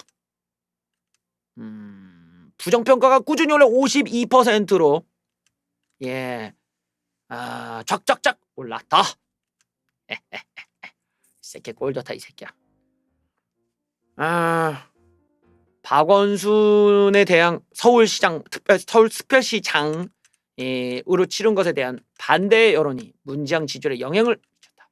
부동산 문제도 실망감이 컸다. 이렇게 그냥 팍 하고 그냥 올라가 버렸어. 빡! 새끼 말이야 이 새끼 그냥 그냥 이 새끼 말이야. 그래요. 새끼.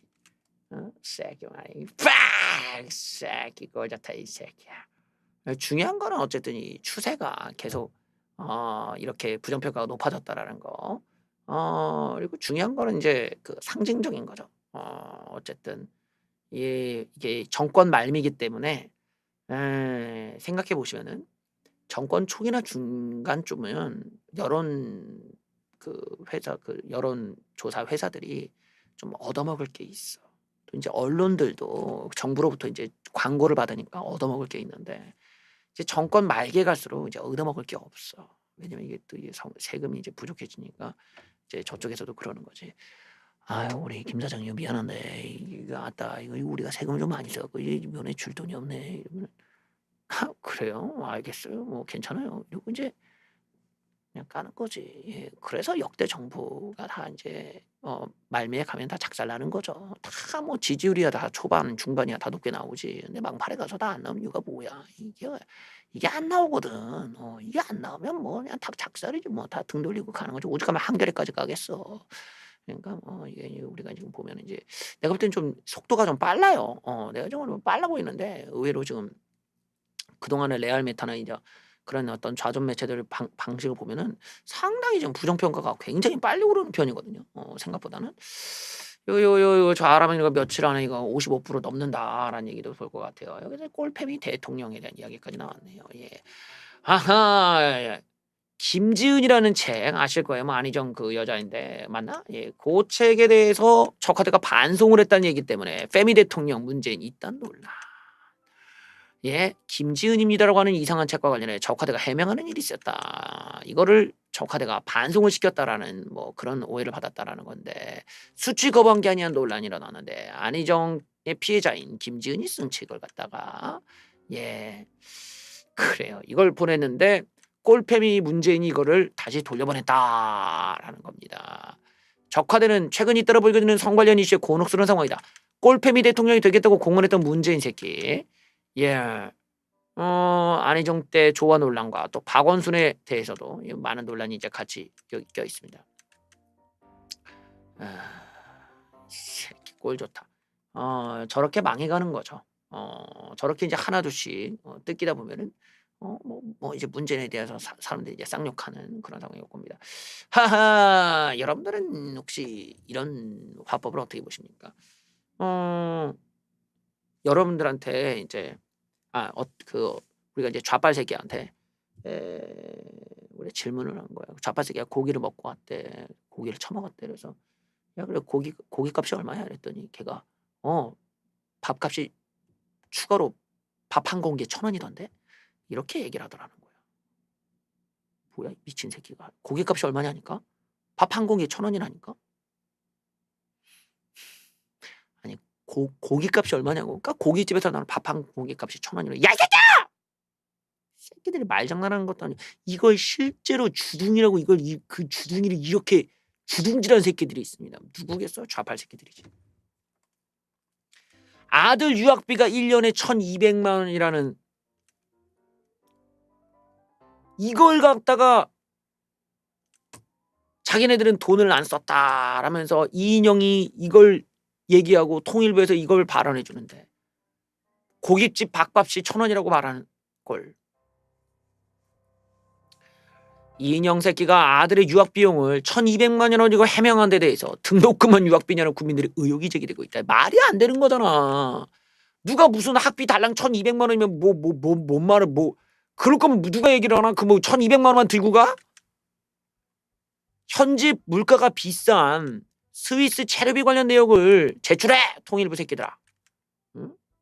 통일부가 나서서 후보자들의 스위스 유학 학비를 공개하면서 호화 유학 의혹을 일축했다는데 한다는 소리가 달랑 1,200만 원밖에 안 들었다라는 거예요.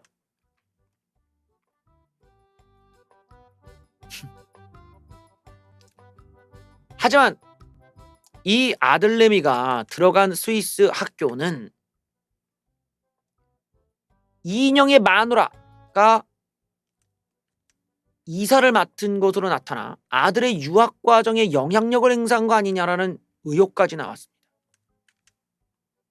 이인영은 A씨가 졸업한 뒤 아들이 졸업한 뒤 졸업생 부모를 이사로 초빙하자는 학교 측 요청에 따라 이사를 맡은 거다.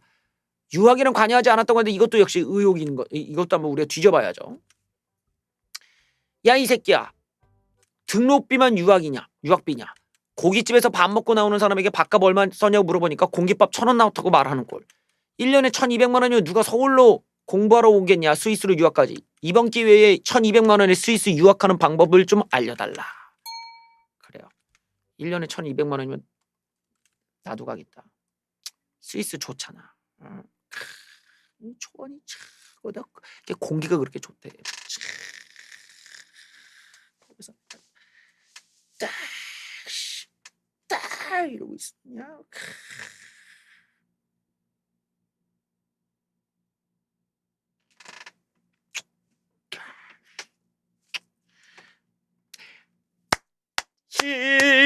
나다 이겼다 또 이겼다 또 이겼다. 아, 이 아줌마 드디어 잘렸습니다. 나가! 가자! 너양이 백선엽 장군 보고 같은 동포를 향해 총을 쐈다며 막말을 했던 노영이 라디오 하차했습니다. 6.25 전쟁에서 우리 민족 북한에게 총을 쐈다는 헛소리를 해갖고 난리가 났죠. 청취자들 라디오 게시판에 하차 요구 수백 건을 올렸고, 예, 본인이 다니는 법무법인의 서버가 다운까지 됐습니다. 아우 정말 이 아줌마 안 나왔으면 좋겠어 정말. 노영이가 자신의 헛소리로 인해서 일단 자신이 진행하는 라디오에서 하차했다.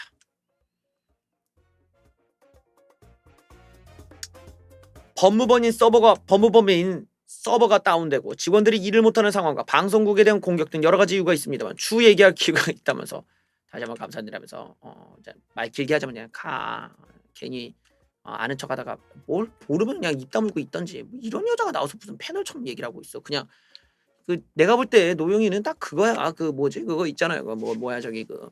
예전에 그 종편에서 그런 거 많이 있었어. 뭐 이렇게 그 연예인들 몇 명 앉혀다 놓고 그다음에 변호사들을 쫙 앉혀다 놓고 뭐 그런 거 있잖아. 뭐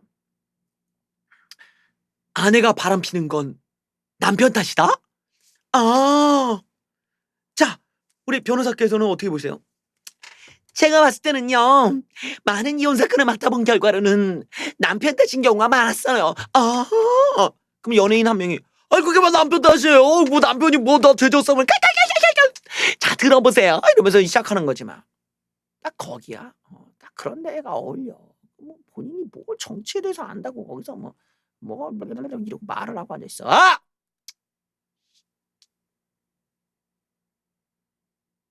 뛸 때 뛰고 빠질 때 빠질 줄 알아야지 아줌마. 빠져 계세요. 어디 깜냥도 안 되는 아줌마가 나와가지고 거기서 헛소리하고.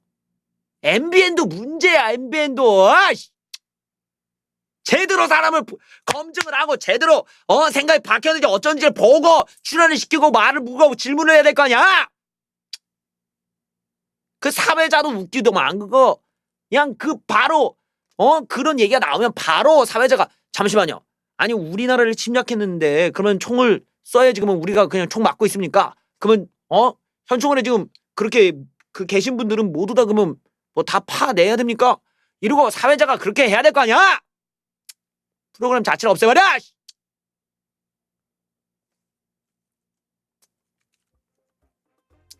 어쨌든 간에 예.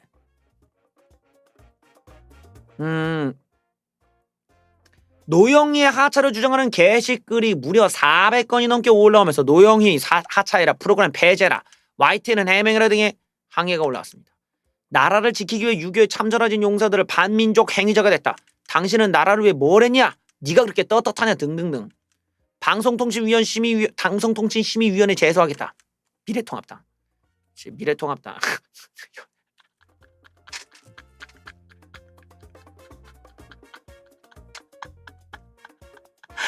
여기 미래통합당 한 줄 들어가 있어.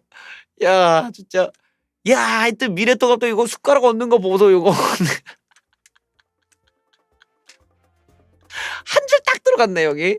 야 나 이거 못 읽을 뻔했네. 예. 그래요. 애씁니다. 애써. 예. 아이고. 숟가락은 아주 그 야당 다 됐어 이제. 이게 숟가락 탁 얹는 거 봐. 또 즐거운 뉴스 계속 이어집니다. 어느 빨갱이 좀 격떨어지는 애들이 이제 몰려 있으면은 이 새끼들끼리 몰려서 어떤 엉뚱한 그 단체나 만들고 이런 게 이제 운동권 그 쓰레기들끼리 이제 그런 이유인데 몇몇 이제 문제적인 단체들이 있어요. 내가 뭐 꼭 그 단체다라고 얘기는 하진 않겠지만 이제 보통 그 사람들은 그렇게 오해할 수 있는 집단이죠. 그 집단이 또 뻘짓을 합니다. 그 뻘짓을 해가지고 무슨 뻘짓을 했느냐? 내가 이제 그런 얘기를 해요. 내가 우파 유튜버들이 좀 나대지 말아라. 왜냐면 자꾸 나대면 그게 마치 우파의 대표처럼 그 좌빨들은 그렇게 묘사를 하면 일베 같은 상황이 벌어지는 거예요. 일베 같은 상황이 뭔 말이냐면 일베보다 다른 노무현이나 이런 걸 빠는 좌빨 사이트가 더 극악무도하거든. 더 극악무도한 새끼들인데 오히려 일베가 더 반사회적인 걸로 대표가 되다 보니까 어떤 보수의 이미지에 이렇게 좋지 않은 영향을 줬다. 이렇게 볼 수 있잖아. 마찬가지로 어떤 수준이 안 되고 이념적으로 준비가 안 된, 그러니까 품위를 갖추지 못하고 절제력이 없는 그런 진영이 어떤 진영을 대표하는 상황이 와버리면은 이게 이제 완전히 다 전이가 돼버린단 말이죠. 그래서 좀 절제할 필요가 있단 말이죠. 너무 그것만 볼 필요가 아니라 그것만 볼 게 아니라 좀 전체를 볼 필요가 있다는 거예요. 진짜 이 우파의 진영을 사랑한다면 말이에요. 이 좌빨 새끼들은 말이야. 이런 그렇게 나대다가 망신을 당하고 망치는 새끼들이 있어. 그래서 우리는 그런 애들만 가서 까주면 되는 거야.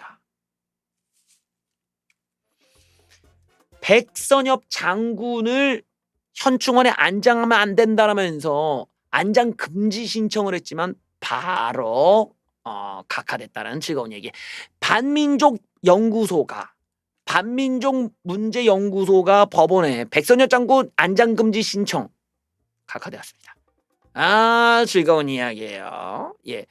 반민족 문제연구소가 정부를 상대로 내서 백선엽 장군에 대해서 대전현충원 안장금지 가처분 신청을 했는데 족가지 마 이러면서 니들이 민사 가처분 형태로는 행정 행위를 금지할 수도 없고 또 이게 본안 소송이 제기되어야 가처분 신청을 받으는 본안도 없는데 무슨 가처분이야 비용신들아 이러고 각하를 시켰다는 즐거운 녀석. 여기에 또 뒷얘기도 함께 여기에 또 이제 우리가 몰랐던 이야기 바로 이 인간도 우리가 또 제거해야지. 탁타다닥탁탁탁탁. 그래요. 뉘앙스가 좀 그런데 이거랑 비슷하잖아. 근데 이 소리와 다릅니다. 정부 행사를 탁현민만 꼈다 하면 엉뚱한 데서 맞더라. 예, 이제 줄줄줄 나오는 거야. 정부에 불만 가진 내용들이 레임덕이 이런 거 아니겠어요. 정부 내부에서 불만들이 이제 터져 나오는 거야. 정부 관계자의 증언입니다. 탁현민 새끼가 자신의 최측근이 운영하는 회사를 통해서만 일감을 몰아줬다라는 이 의혹이 제기되는데요. 하여튼 어느 정부 관계가 얘기를 했는데 탁현민 새끼 새끼가 하여튼 뭐 부처에서 주거나 행사 관련 회의라면 탁현민이 자주 참석을 했다. 탁현민은 그때마다 이상하게 다른 아이디어를 내갖고 엉뚱한 회사가 그 아이디어를 진행한 경우가 많았다. 탁현민만 꼈다 하면 수정을 하는 방안으로 개입을 해왔고 예정에도 없던 기획사가 끼어들었다. 회의 과정에서 일종의 암묵적인 강요를 느끼기도 했다. 이 같은 증인은 청와대 해명관은 배치된다. 청와대가 계약 주체가 서로 다르고 그다음에 해당 기획사가 청와대부터 수전 행사는 생건밖에 안 되는데 알고 봤더니 더 많다라는 거야. 자, 군에서 있었던 얘기를 보면요. 진급 장성 상정검 수여시 삼정검 수여시 공식 계약 절차 없이 진행된 것에 대해서 정확한 경위를 확인 중인데, 예, 수의 계약이든 경쟁 입찰을 계약 과정이 있어야 되는데 이런 과정이 없었다. 잘 설명했는데 국방부가 상당히 난감해하는 분위기. 결국에는 이게 특혜를 줘서 이렇게 된 거 아니냐. 탁현민은 그동안 적화대 여러 행사를 직접 지휘하면서 세세하게 지시를 내려왔는데, 특히 대통령과 관련된 부분은 행사 주체는 우리도 잘 모르는 영역이다. 군 관계자는 얘기했습니다. 자, 그러다 보니까 탁현민이 여러 행사에 직간접적으로 개입을 하면서 국장급 인사들을 불러 여러 지시를 했다는 말도 나온다. 한 정부 관계자는 자문위원회는 분명히 민간인 신분인데 부처 국장들에게 사실에 지시에 가까운 주둥질을 하면서 상당히 의아했다. 일감 몰아지게 의혹을 놓고 정부 주변에서는 언젠가 터질 문제가 터졌다는 얘기도 나온다. 이제 정부의 내부에 이제 불만 세력들이 많아진 거야. 이 레임덕이죠, 레임덕. 레임덕! 꼴 좋다 이 새끼야. 일단은 통합당에서는 공수처 부동산 뭐 청문회 뭐 이거 준비 중이에요. 폭격을 날릴 수가 있다 해서 이 청문회가 나름대로 개꿀잼 컨텐츠가 될 것 같아. 자, 더불어민주당의 악재가 계속 이어지자. 예, 통합당에서는 아주 신났죠. 수세에 몰리고 있다. 반민주당은 180석을 얻었지만 연이은 악재에 흔들리고 있다. 양정숙의 부동산 의혹에서 윤미향 자금 유용, 인천국제공항 사태, 부동산 정책 실패, 뭐 노영민 문제, 박원순 문제 다 터지고 있어요. 반대로 미래통합당은 공세고삐를 쥐는 모습. 일단 윤미향에 대해서 국정조사, 이인영 박지원에 대한 청문회, 이것도 아주 뭐 신나겠지. 거기서 국정조사까지 벌이겠다. 박원순에 대해서. 부동산 대책도 나랑이 예상되는데. 자, 이거는 뭐 우리가 기본적으로 이제 밑밥 까는 거고, 통합당은 대체 무슨 무기가 있냐를 보셔야 돼. 이게 또 중요한 내용 중에 하나겠죠. 우리가 이제 국회 돌아가는 것도 알아둬야 되니까.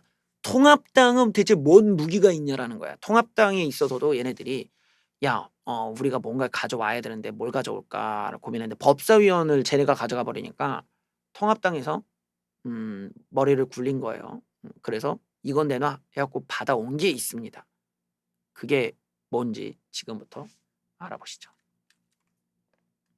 통합당 꽝 대신 닭이라고 법안 소위, 그러니까 법사위원장은 쟤들한테 줬어도 위원장한테 가기 전 단계의 검사를 거쳐야 돼. 검사. 여기서 뭔가 회의를 하고 뭐 이렇게 동의를 얻어야 돼. 법사위원회 가기 전 단계를 먹었어요. 무슨 말일까요? 예, 소야의 한계를 극복할까? 법안 소위위원장 이걸 갖게 되면은 막강한 권한이 생깁니다. 상임위원장 못지않은. 왜? 만장일치여야만 통과가 되기 때문에 일단은 여기서 배짜로 들어놓을 수가 있죠. 이게 어떻게 바뀌었는지 한번 보시죠. 미래통합당이 상임위원장을 포기하고 법안 소위를 먹어버린 쪽으로 전력을 틀었다. 이게 무슨 말이냐? 복수 법안 소위를 늘려버린 거예요. 이거를 관철시켰습니다. 복수 법안 소위가 뭘까? 소위가 하나밖에 없는 곳에서 하나밖에 없는 게 아니라 더 이렇게 늘린 거야. 국방위원회 법안소위원장 이건 통합당이 먹기로 하면서 기존에는 법사위, 정무위, 기재위 뭐 이러면서 8개만 복수 법안소위가 있었지만 이번에는 보건복지위, 문체위, 행안위까지 2개의 법안소위가 만들어진다. 그리고 코로나 또 이번에 철인 3종 가혹행위, 고 박원순 성추행 사건 모두가 여기에서 다 때려버릴 수가 있어요. 여당의 수적으로 밀리지만 법안 소위를 일종의 견제장치로 두고 수적 열쇠를 극복하려는 보관이다. 왜? 상임위 전체회의 안건을 상정의 전 단계 법안 심사를 의무화하도록 한 국배법을 통해 법안 소위 단계에서부터 민주당의 독주를 막을 수가 있다는 겁니다. 그래서 이 단계가 이렇게 넘어가야 되는데 이 전 단계를 먹어버렸어요 지금. 일반적으로 국회의원이 발의한 법안 또는 정부가 제출한 법안은 해당 상임위원회로 회부되지만 먼저 소위원회 차원의 법안 심사를 거친 다음에 상임위 전체회의로 넘겨기를 한다. 뭐 어쩌고저쩌고 한데 본회의 문턱을 넘기 전 단계에서 총력저지하겠다라는 거예요. 막강한 권한을 가진 법안 소위원장을 장악했다. 왜냐? 단 한 명이라도 반대하면 법안을 통과하지 못한다. 일단은 저 복수 이야기는 예전부터 있었어요. 예전에 있었는데 계속 나가리가 됐던 거를 이번에 통합당이 민주당한테 받아온 겁니다. 그래서 사실 알려져 있지 않은 내용이었는데 저거를 갖고 옴으로써 전 단계를 얘네들이 몇 개를 더 얻은 거죠. 그런데 그게 이번에 벙뻥뻥 터져버리니까 신났지. 벙벙벙 터져주니까 신나갖고. 근데 사실 저런 거 저렇게 되면은 이게 이제 뭐라고 해야 될까나 계속 정권을 가져오더라도 계속 똑같은 방식으로 걸릴 수가 있잖아요. 자기네들도 걸리고 저런 것들 때문에 계속 뭐라고 할까나 뭐 나가리가 되고 법안 통과가 안 되고 이럴 게 뻔하니까 얘네도 그런 얘기를 안 꺼낸 거지. 왜냐면 저런 카드를 먼저 꺼내면 안 되는 거거든. 법사위원 받을 수 있는데 못하러 저런 얘기를 먼저 할 필요가 없는데 결국 안 된다고 생각하고 전략을 바꾼 거예요. 그래서 그 전 단계를 먹고 보겠다. 그러니까 지금 반민주당 입장에서도 얘네들 생각은 우리가 만장일치가 아니라 다수결로 바꾸자 뭐 이렇게 대가리를 굴릴 걸로 예측은 되지만 뭐 통합당은 통합당대로 그렇게는 안 되지 이러고 이제 생각은 하는 거야. 근데 어쨌든 그 장치에 있어서 지금 통합당은 3개를 더 늘려서 가져왔다는 겁니다. 그리고 그 3개가 지금 나와 있는 여러 가지 문제점들을 담당하는 상임위라는 거, 상임위 전 단계라는 거, 그런 게 흥미로운 대목이네요. 뉴스 마치겠습니다. 봐주셔서 감사합니다.